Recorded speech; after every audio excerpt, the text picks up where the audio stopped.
Chapitre 8 – Le changement de vision. Ce changement de vision n'est pas spectaculaire ni instantané. Il se produit par petites gouttes de nouvelles vues. On sait à peine que c'est une nouvelle vue. On passe à côté sans voir, comme l'homme des grottes peut-être, qui passe à côté d'une pépite d'or et la regarde, un instant, parce qu'elle brille, puis la jette. À quoi ça sert de l'or? Il faut passer et repasser 100 fois sur le même point futile, qui brille un peu tout de même, qui a un je ne sais quoi de particulier, avant de comprendre que l'or est de l'or. Il faut inventer l'or. Il faut inventer le monde entier et trouver ce qui est déjà. La difficulté n'est pas de découvrir les secrets cachés, mais de découvrir le visible. Et cet or insoupçonné parmi les banalités. En vérité, il n'y a pas de banalité. Il y a seulement des inconsciences. Il y a une habitude millénaire de voir le monde selon notre besoin et par rapport à nous, tel le prospecteur dans la forêt qui voit le bois de rose et seulement le bois de rose. Une certaine somme d'excentricité est nécessaire pour faire la découverte. Et l'on s'aperçoit finalement que cette excentricité est le premier pas d'une centricité plus vraie et la clé de tout un nouveau monde de rapports. Notre forêt se peuple d'essences inconnues et tout est une découverte. Nous avons été faussés aussi par ce que nous pourrions appeler la tradition du visionnaire. Il nous a toujours semblé que le privilégié parmi les hommes était celui qui avait des visions, celui qui pouvait voir en rose et vert et bleu la grisaille de notre quotidienneté, voir des apparitions, des phénomènes surnaturels. Une sorte de super cinéma privé que l'on pouvait s'offrir gratuitement en chambre en tournant le bouton psychique. Et tout cela est fort bien, il n'y a rien à dire. Mais l'expérience prouve que ce genre de vision ne change rien à rien. Demain, des millions d'hommes, par un coup de grâce, pourraient être dotés du pouvoir de vision. Et ils retourneraient leur petite télévision psychique. Ils verraient des dieux croulant d'or, mais peut-être aussi des enfers qui correspondraient mieux à leurs affinités naturelles. Des fleurs plus superbes qu'aucune rose, et quelques redoutables serpents. Des êtres volants, des êtres auréolés. Mais les diables imitent très bien les auréoles. Ils sont plus voyants que les dieux. Ils aiment le grand clinquant. Des paysages de rêve, des fruits somptueux, des demeures de cristal. Mais finalement, au bout de la 100e fois, ils s'embêteraient autant qu'avant et se jetteraient avidement sur le dernier fait divers. Dans tout ce tintamarre surnaturel, il manque quelque chose. Et en vérité, ce quelque chose est tout. Si notre naturel ne devient pas plus vrai, aucun surnaturel ne pourra y remédier. Si notre demeure intérieure est laide, nul cristal miraculeux n'éclaircira nos jours. Nul fruit n'étanchera jamais notre soif. Le paradis est à faire sur terre, où il ne sera nulle part. Parce que nous nous emportons partout avec nous, même dans la mort. Et tant que cet instant stupide ne sera pas plein de ciel, aucune éternité ne s'allumera d'aucune étoile. C'est dans le corps et dans le quotidien qu'il faut transmuer. Sinon, aucun or ne brillera, ici ni ailleurs et pour les siècles des siècles. Il ne s'agit pas de voir en rose, ni en vert, ni en or, mais de voir la vérité du monde, qui est tellement plus merveilleuse que tous les paradis, artificiels ou non, parce que la Terre, cette toute petite terre parmi les millions de planètes, est le lieu expérimental où la suprême vérité de tous les mondes a choisi de s'incarner dans ce qui semble le contraire d'elle-même, et par la vertu même de cette contrariété, de devenir la toute lumière dans l'obscurité, la toute largeur dans la petitesse, l'immortalité dans la mort et la plénitude vivante dans chaque atome et chaque instant. Mais c'est à nous de collaborer. Cette contrariété, le chercheur de la vérité terrestre la rencontre à chaque pas. Et c'est la clé de la vision nouvelle. Il la rencontre en lui-même, dans les autres, dans les circonstances. Rien ne marche comme cela devrait. Où est la vérité dans ce chaos, cette confusion, ce mensonge? Sûrement, elle n'est pas là. Il faut se battre, rejeter, rectifier les circonstances et se tendre vers quelque chose qui est là-bas, plus loin, demain ou après-demain. Et la vérité nous échappe, complètement. D'autres avant nous ont rectifié les circonstances, à Babylone, à Thèbes, à Kapilavastu. Voilà 10 000 ans que nous passons d'une civilisation à l'autre, et c'est sans doute une illusion de croire que la nôtre ne passera pas, et que l'Europe, avec toutes ses vérités scientifiques ou culturelles, est à jamais le centre du monde. Parce que, en vérité, demain ou après-demain, c'est jamais. Si en cette seconde la vérité n'est pas, elle ne sera jamais. C'est la simple mathématique du monde. La vérité est toute naturelle, c'est pourquoi nous ne la voyons pas. C'est même la seule chose naturelle au monde. Elle était là dès le premier coup de canon des atomes, sinon, d'où surgirait-elle jamais? À quelle date d'Andromède, ou du crabe, ou de la galaxie locale que nous habitons, apportée par quel prophète, quelle découverte, quel miracle? Les prophètes sont venus, ont passé. Les découvertes s'ajoutent et les miracles iront demain faire quelques couches archéologiques nouvelles pour les citoyens d'un autre monde. Nous n'y sommes pas encore, et pourtant, nous y étions depuis toujours, en plein dans le miracle. Seulement, il y a un moment où l'on ouvre les yeux au miracle. Et c'est le seul moment du monde, le grand moment de tous les âges et toutes les terres. Parce que tout se tient, il n'y a qu'un corps au monde et qu'un regard pour tous les univers. On ne peut pas changer un point du monde sans tout changer. Ouvrir un regard ici sans ouvrir le regard là.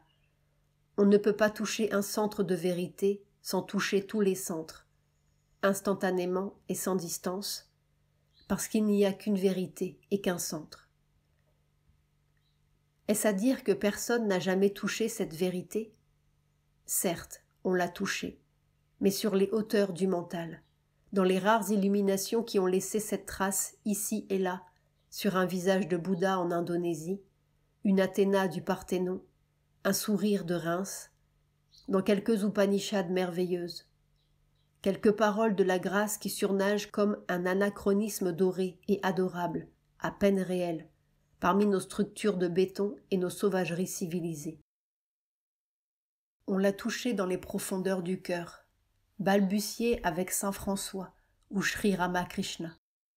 Et puis les eaux roulent et nous savons tous que le dernier mot est à la bombe et au triomphe du dernier héros démocratique qui ira bientôt rejoindre l'autre sous la même couche d'inanité. Mais on ne l'a jamais touché dans la matière, on ne l'a jamais touché là. Et tant qu'elle ne sera pas touchée là, elle restera ce qu'elle a toujours été. Une brillante rêverie sur le chaos des âges, et le monde continuera de tourbillonner en vain, additionnant ces découvertes qui ne découvrent rien et ces pseudo-connaissances qui finissent toutes par nous étrangler. En vérité, une étrange illusion nous fait œuvrer. Nous réparons une injustice ici pour en faire surgir une autre là. Nous colmatons une fissure là pour voir la plaie béer ailleurs. Et c'est la même plaie toujours. Il n'y a qu'une plaie au monde.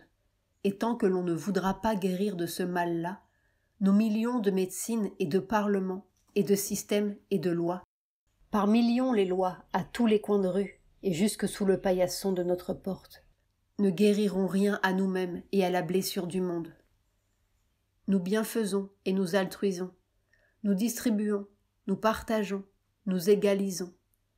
Mais nos bienfaits semblent aller de pair avec nos méfaits, et la misère, la grande misère du monde, s'infiltre partout et ronge subrepticement nos foyers fonctionnels et nos cœurs vides.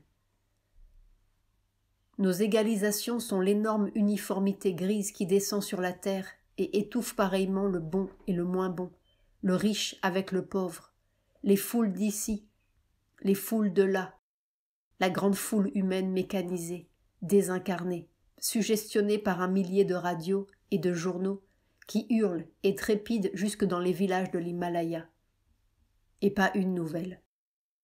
Dans ces milliards de nouveautés, il n'y a pas une nouvelle. Pas un sou de nouveauté sous les étoiles. Les hommes souffrent et meurent dans les super-hôpitaux qui ne guérissent rien, et leur super-cité qui regorge d'aliénation mentale. Mais demain, croit-on, sera mieux, avec davantage de mécanismes, de médicaments, de croix rouges ou vertes ou bleues, de lois et encore de lois pour rectifier le cancer du monde. Et nous croyons entendre là-bas, loin, loin là-bas, il y a 6000 ans, la petite voix émouvante de Lopamudra, la femme du Rishi Agastya. Bien des automnes, j'ai peiné nuit et jour. Les aurores me vieillissent, l'âge diminue la gloire de nos corps. Et celle de Maitréyi qui lui fait écho. À quoi me sert tout cela, par quoi le nectar d'immortalité n'est pas obtenu? Est-ce à dire que nous n'avons pas progressé? Nous n'avons certainement pas progressé comme nous l'entendons. Nous ne sommes pas plus humains que le Thébain ou l'Athénien, pas plus avancés qu'eux en dépit de toute notre mécanique. Sri Aurobindo le disait, les machines sont nécessaires à l'humanité moderne en raison de son incurable barbarie. Nous croyons maîtriser, mais nous n'avons rien maîtrisé du tout. Notre mécanique est un aveu d'impuissance, un innombrable appareil de paralytique pour remplacer notre incapacité à voir loin, à entendre loin, à entrer au cœur des choses et à saisir directement et immédiatement. Nous ne savons pas plus qu'il y a 10 000 ans, et encore, peut-être le savait-on mieux autrefois. Modifier la matière par la volonté, éclairer par la conscience, et comprendre par la vision. Sous notre appareillage, nous sommes moins avancés que l'animal avec son 6e sens, ou le pygmée d'Afrique centrale. Nos machines voient mieux que nous, sentent mieux que nous, comptent mieux que nous, et peut-être finiront-elles par vivre mieux que nous. La matière nous échappe totalement. Il suffit d'une panne de courant pour nous retrouver à l'âge des cavernes. Car progresser, ce n'est pas améliorer l'existant ni découvrir des utilisations nouvelles, c'est changer de conscience et de vision. Du moins, avons-nous progressé dans une direction, et ce n'est pas celle que nous croyons. Nous avons fini le circuit du singe.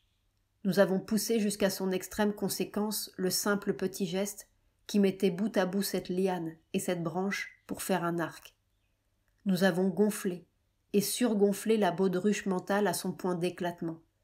Et le dessein de la nature est rempli, qui n'était pas seulement de faire l'inventaire du monde, mais de conduire l'espèce tout entière au point nul, à cet instant suprême où il ne reste plus une forêt vierge à explorer, plus une mer à sonder, plus un Himalaya, quand bientôt même il ne restera plus un arpent de terre pour nos structures de béton et d'acier, quand les dieux mêmes ont rendu tout leur suc et peuplent de poussière nos bibliothèques, quand la vie s'effondre sous son propre poids et nous livre de nouveau, comme l'homme d'autrefois sous les étoiles, seul et face à face avec le mystère de la terre pour trouver le nom des choses, leur pouvoir d'être, la vibration vraie qui nous habite et nous rattache au monde. Le mystère nu de cet instant sans histoire et une première musique des choses qui est peut-être leur ultime vérité et leur ultime pouvoir, une première vision qui est une nouvelle naissance du monde et peut-être la promesse de sa transformation. Nous sommes à la fin du monde mental. Nous sommes devant la matière nue.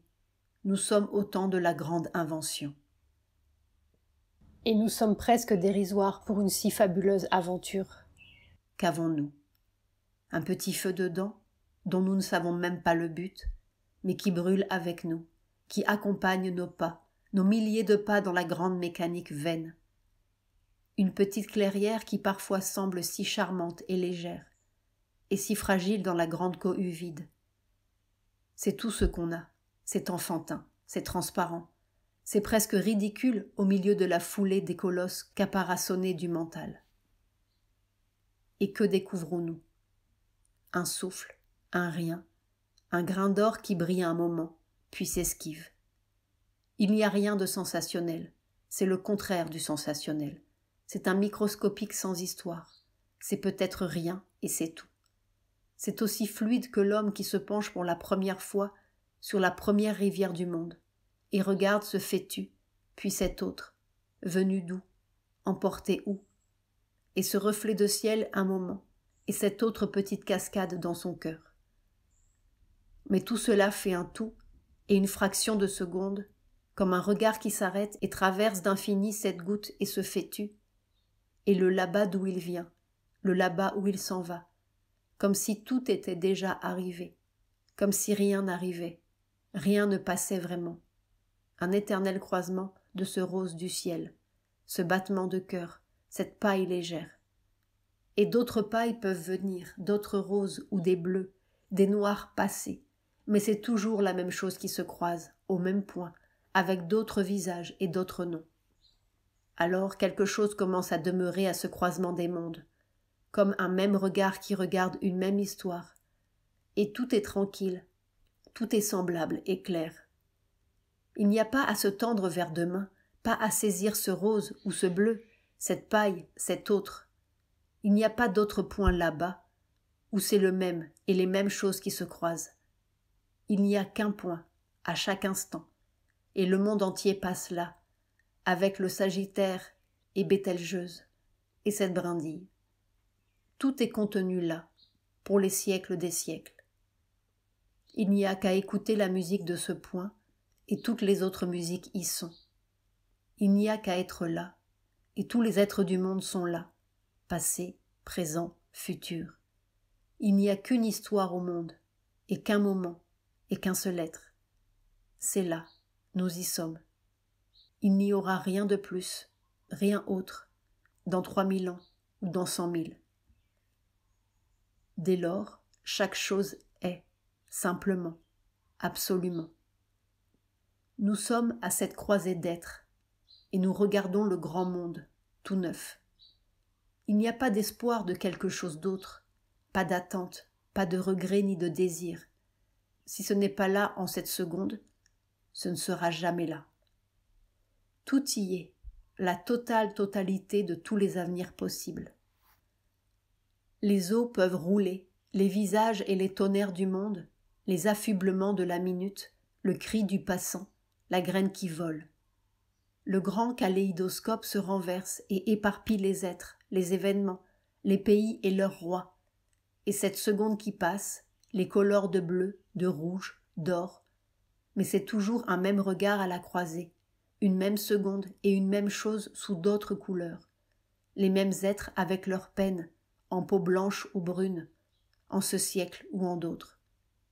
Il n'y a rien de nouveau sous les étoiles, rien à attendre. Il y a cette seule petite seconde à creuser, approfondir, à vivre totalement comme pour les siècles des siècles. Il y a cette unique chose qui passe, cet être unique, ce grain de pollen ou de poussière, cet unique événement du monde. Alors, tout commence à s'emplir d'un sens si complet, à se prolonger, se ramifier aux quatre coins du monde, à vibrer d'une signification totale, comme si ce visage, cette rencontre du hasard, ce bleu qui passe ou ce noir, cet achoppement soudain de nos pas, cette plume d'oiseau qui passe, nous apportait un message. Chaque chose est un message, un signe de notre position et de la position totale. Plus rien n'existe par rapport à cette petite ombre, par rapport à son besoin, son désir, son attente des choses ou des êtres. Tout est clair, tout passe par notre clairière telle que c'est, sans plus, sans moins, sans bien, sans mal, sans rejet, ni choix, ni préférence, ni volonté de quoi que ce soit. Qu'est-il à vouloir? Nous avons tout déjà, et pour toujours, quoi d'autre? Alors, chaque chose qui passe nous livre sa clé, sa musique pure, son sens intime, sans addition ni soustraction, sans fausse couleur des yeux, À travers les êtres et les choses, nous regardons une même éternité tranquille qui se déroule. Nous sommes dans notre point d'éternité.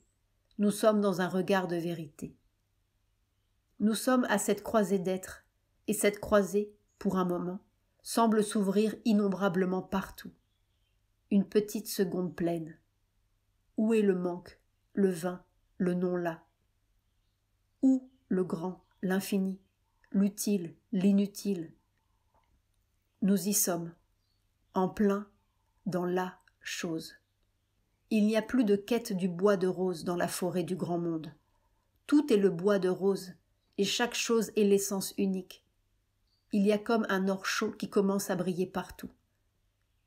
Et le chercheur a posé son doigt sur la 4e règle d'or du passage. Chaque seconde totalement et clairement. Mais en quoi ces petites secondes claires aident-elles à changer le monde? Peut-être en rien autre que cette petite seconde distraite du singe, distraite de ses intérêts immédiats, aidée à naître la première pensée. Car c'est tout un monde qui se met à affluer dans cette transparence, mais par petits souffles imperceptibles, par petites gouttes de rien. En vérité, l'inutilité des choses est un terrible piège. C'est la trappe de chaque instant, la vieille bévue qui engouffre le monde dans son obscure vision fausse. À chaque instant, le chercheur doit lutter contre la vieille façon de voir, se reprendre, se pincer sur le fait. C'est un long apprentissage de la vision neuve. On ne sait pas où l'on va ni à quoi ça sert. À quoi servait cette réflexion du singe, sinon à troubler sa gymnastique immédiate? Et pourtant, le chercheur y revient, comme poussé malgré lui. Il reçoit des petits signes, des démonstrations sur le fait. On dirait que quelqu'un est là, ou quelque chose, qui veille et s'empare des moindres failles dans la vieille mécanique pour y glisser une goutte de lumière. Il faut un trou, il faut une faille dans la carapace, une défaillance de la vieille habitude d'être pour que le nouveau monde puisse entrer. Et peu à peu, le chercheur cède. Il se laisse aller. Il arrête son regard sur les 1000 inutilités quotidiennes, les incidents dépourvus de sens, les rencontres sans objet, la multitude microscopique des choses sans rapport. Il est dans son feu d'être et il regarde. Il regarde chaque chose comme une révélation qui attend, une vérité qui se cache. Et si rien ne se révèle, il persiste. Il observe tout, enregistre tout. Les pas vains, les détours inutiles, les visages clos, les accidents sans raison. Au lieu de se précipiter sur le désirable, il le regarde passer, suivre sa courbe et toucher son but. Au lieu de rejeter cette rencontre désagréable, il la regarde entrer, l'accueille, la laisse déposer sa petite goutte de vrai, son message sous le mensonge ou le chaos. Au lieu de fuir cette obscurité, ce mal, cette négation qui se jette sur lui, il attend, tranquille, que cette obscurité ait découvert sa leçon pour lui, ce mal, sa goutte de bien sous le venin, cette négation, son oui plus vaste qui attend l'heure. Et finalement, il découvre un oui partout, un bien partout, un sens partout, et que tout monte, tout va dans le grand sens, sous le bien et sous le mal, le noir et le blanc, l'utile et le nuisible.